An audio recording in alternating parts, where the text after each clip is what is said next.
Hi everyone. Friday evening எடுத்த ஒரு குட்டி மினி விலாக் வீடியோ தான் இது. எங்கள் அம்மா வீட்டுக்குள்ளே வந்துட்டு குலதெய்வத்தை வர வைக்கிறதுக்காக ஒரு குட்டியாக யாகம் போட்டிருந்தாங்க. ஸோ ஜஸ்ட் உங்ககிட்ட நான் அதை ஷேர் பண்ணணுன்னு தான் இந்த வீடியோ எடுத்து போட்டுட்ருக்கேன். இன்ட்ரெஸ்ட் இருந்தால் பாருங்கள்.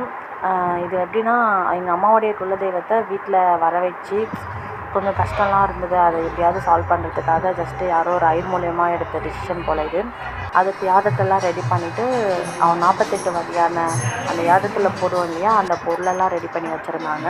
ஃபஸ்ட்டு கோமாதாவை வந்துட்டு பூஜை போட்டிருந்தாங்க. கோமாதா தான் எடுத்தோடனே நம்ம பசுமாடு தான் பூஜை போடணுமா, அது ஏன்னு தெரியல. நான் வீடு கிரகப்பிரவேசம் பண்ணுறப்ப நிறையா பார்த்துருக்கேன்.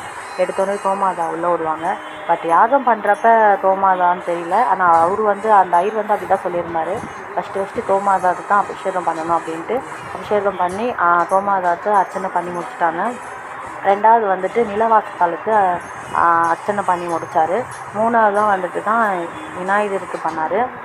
நான் எப்பவுமே முதல்ல விநாயகர் தான் கேள்விப்பட்டிருக்கேன். பட் இந்த ஐயர் ஃபஸ்ட்டு கோமாதா, ரெண்டாவது நிலவாசத்தல், மூணாவது வந்துட்டு தான் விநாயகருக்கு பண்ணார். அதுக்கப்புறம் தான் யாகத்துக்கு ஏற்ற ஸ்டார்ட் பண்ணி அந்த 48 பொருளையும் போட்டுட்டு ஒரு மந்திரமாக சொல்லிகிட்டு இருந்தார்.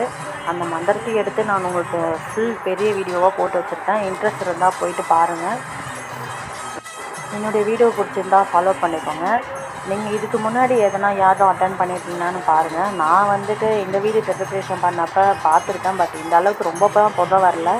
அந்த டைம் நல்லா தான் இருந்தது. பட் அப்புறம் போக ரொம்ப புகை அதிகமாகி அங்கெல்லாம் நிற்கவே முடியல. நான் ஒரே ஓட்டமாக ஓடியாந்துட்டேன்.